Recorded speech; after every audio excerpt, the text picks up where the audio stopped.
Hi, my name is Stacy Mahoney, and I'm a behavior analyst at Pathways Strategic Teaching Center. Today, I will be conducting a training on task analysis. So what is a task analysis used for? It's breaking a complex skill or series of behaviors into smaller teachable units. The product of a task analysis is a series of sequentially ordered steps. So essentially, it's an isolation of each step, and each step builds off one another. The instructor would record the level of support or the prompt needed for the step. So really, most tasks of daily living can be used or can be taught using a task analysis. So some examples would be making a snack, washing hands, brushing teeth, getting dressed, taking a shower, completing household chores, and doing homework.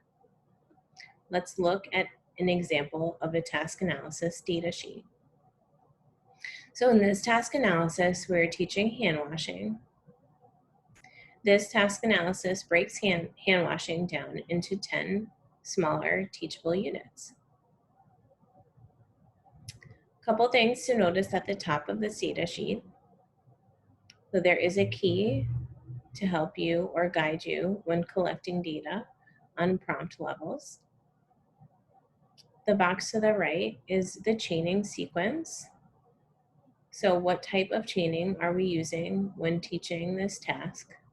We will go over this in the next few slides. And then how we are teaching. So are we using least to most or most to least prompting? It's important to notice the gray box, which is the pretest box. It's important to collect data on the pretest to see where your learner's skills are before beginning to teach the task analysis.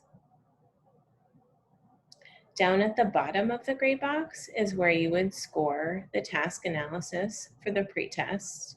So in this case, the learner was able to complete 1 out of 10 steps independently. So their score for the pretest would be 10%.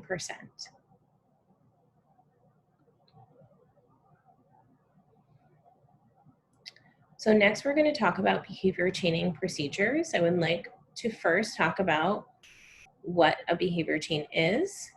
So a behavior chain is a sequence of individual behaviors that when linked together, they form a more complex behavior. And that's essentially what we're teaching or how we're teaching using a task analysis. So the first behavior chaining procedure is forward chaining. The adult begins by teaching the first step in the chain. As each step is mastered, the next step in the task analysis is then taught.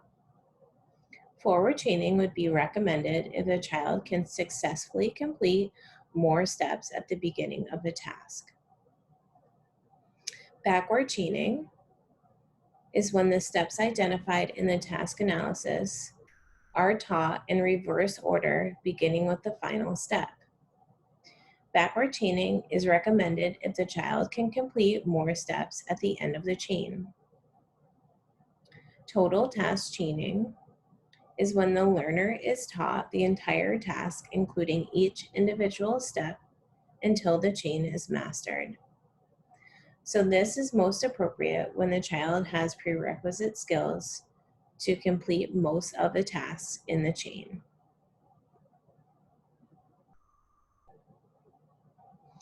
How to record data for forward chaining. So you would want to prompt the learner to perform the first step identified in the task analysis. You would want to use the selected prompting procedure. When the learner completes the first step, reinforce the learner with social praise and a tangible reinforcer if appropriate. After the first step is completed, you would need to guide the learner or prompt the learner through the remaining steps. When the first step is mastered, the next step in the task analysis is added one at a time. So let's look at an example of forward chaining. So again, we are teaching hand washing using our forward chaining teaching method. So the first step would be the step that would be appropriate to be taught using forward chaining. This step would be go to the sink. You would then collect data on this first step, reinforce the learner for completing the first step, and prompt or guide the learner to complete all the rest of the steps in the chain. You would score at the bottom of the task analysis. Once the learner is independent or has hit mastery criteria when completing the first step, you would then move to the next step and begin teaching the next step. So the learner would be expected to complete the first step independently, and then you would prompt or teach the next step, which would be turn on the water. How to record data for backward chaining. Provide assistance to the learner when completing the initial identified steps. Prompt the learner to perform the final step. You would want to reinforce the learner for completing the final step. And when the final step is mastered, the previous step is added one at a time. Let's look at an example.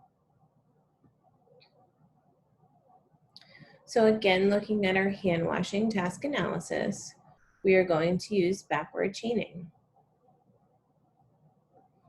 So in this example, we would begin teaching the last step in the chain, which is paper, towel, and trash. We would want to prompt the learner through all the necessary steps until the last step in the task analysis. This is the step that we will be teaching. You would want to record data for the last step and then score. Once the learner is independent with completing the last step in the task analysis, the step before that would be added to the expectations. So you would want to teach the learner to dry hands while still expecting the learner to be independent with putting the paper towel in the trash. It's important to remember to reinforce the learner at the end of the task analysis for backwards chaining.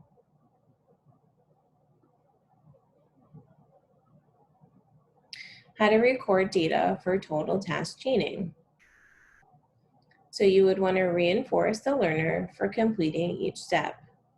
This reinforcement should be quick, something like praise or something small that the learner can do, so that you can keep momentum when teaching the total task. Be sure to save the most effective reinforcer for the final step when the entire skill or behavior has been performed. And then you want to fade the reinforcers as quickly as possible. This is important to be able to fade ourselves out of teaching the total task chain. Let's look at an example. So in this example, we are teaching hand washing using total task. As you can see, data has been collected for every single step. Looks very similar to data that was collected in the pretest. Again, it is important to score down at the bottom out of how many steps were completed independently. So in this example, the learner was able to complete 5 out of 10 steps of the task analysis independently. Therefore, the learner scored a 50% for this teaching session. Thank you for watching the training on task analysis.